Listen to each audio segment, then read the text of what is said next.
Good morning, students. So now we are going to discuss the topic as conservation of angular momentum. So here we are going to consider the situation as a rigid body is performing a rotational motion about z-axis.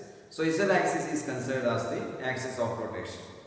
So this is the way we are considering the case of a rigid body, and a rigid body is performing a rotational motion with respect to z-axis.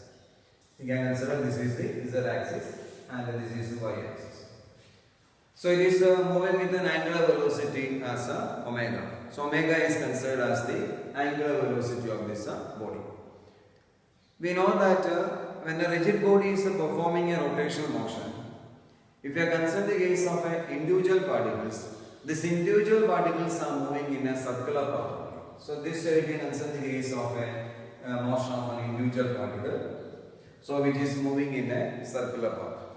We know rigid body is having large number of particles are there. So here we are considering one of this particle, that is an ith particle only. So I mark this point as Mi, mass of this ith particle, and let Ri is considered as the position vector of that particle, and Pi is considered as the linear momentum of this particle. So this is the way if you are considering the case of an individual particle which is moving in a circular path when this rigid body is performing a rotational motion. Here this rigid body is performing a rotational motion. That means it is rotating with respect to this axis, z-axis. So there should be angular momentum. So we are going to find the angular momentum of this rigid body. For that, initially we are considering the individual particles. So ith particle we are considering. So first we are going to calculate what is the angular momentum of this ith particle. So we are representing the angular momentum of the ith particle as, so Li, you can observe that Li, so Li is equal to, you can observe that R cross P. So this is the way we can representing this. That means ith particle only, so we can represent it as Ri cross P. And we know this is situation as we can mention this as Rp, that means Ri Pi sin theta only. So in this case we can observe that theta is a 90 degree. Theta is a 90 degree only. So Li we can mention as, you can mention this as Ri. You can observe that Ri and Pi. So this is the way we can representing this angular momentum as Li we can say. So this way we are representing the angular momentum of the ith particle as Li. So when we are considering the case of an angular momentum of this ith particle as Li, so we can modify this answer because Pi we know that. So Pi is equal to mass into velocity only, that means Ri into Mi into Va we can say. And Va we can modify again as Li is equal to Ri into Mi. V is equal to R omega we know, that means it should be Ri square into omega we can set. So this is the way we can representing the angular momentum of this ith particle. Angular momentum of this ith particle. So we have seen that when we are considering the case of a rigid body, there are large number of particles are there. So the total angular momentum of this body is represented as. And if we are representing this in vector form, we can observe that if this is represented in vector form, we can represent as Li is equal to Ri square.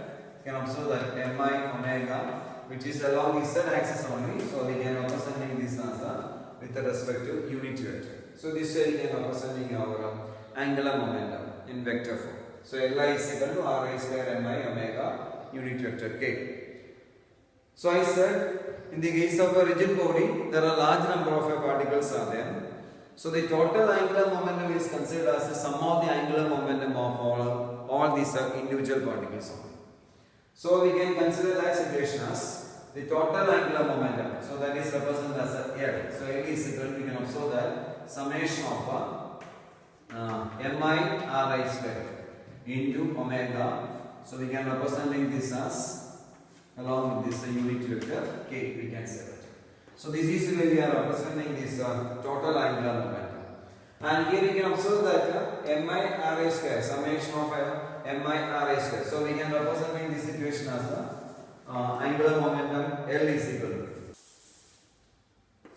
So you can observe this situation as angular momentum L is equal to summation of mi Ri square omega into k. So summation of mi Ri we can represent as mi Ri square into omega k we can represent. So this time we can represent as moment of inertia only. So L is equal to I omega into k we can say.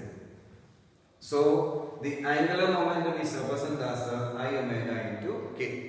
Moment of inertia into angular velocity.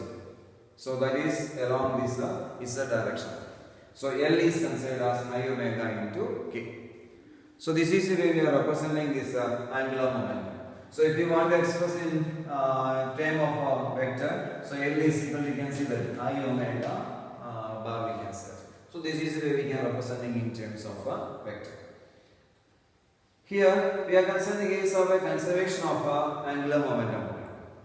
So we can consider this equation as if we are differentiating this equation. Suppose if we are taking dl by dt, differentiating with respect to t. So we can observe that our equation becomes d by dt of I omega is.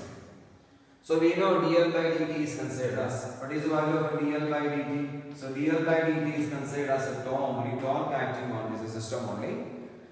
So in this case, the torque acting on the system is considered as a 0. So we can mention this equation as, from this we can mention this as d by dt of I omega is considered as a torque only. The torque acting on the system is considered as a 0. We can say that torque acting is a 0. So equation becomes you can observe that from this d by dt of I omega. So d by dt of I omega is considered as a 0. That means I omega is considered as a constant. I omega is a constant, or we can say that L is considered as a constant. So this is the way we can consider the situation as the angular momentum of this rigid body is always constant. So that is considered as a law of conservation of angular momentum. If the moment of inertia of a body is changing from, for example, the moment of inertia of this body is changing from I1 to I2 due to the change in the mass distribution. So its velocity is also changing from, angular velocity is changing from omega 1 to omega 2 we can say. That means we can say that I1 omega 1 is equal to I2 omega 2. So we can say that I omega is considered as a constant.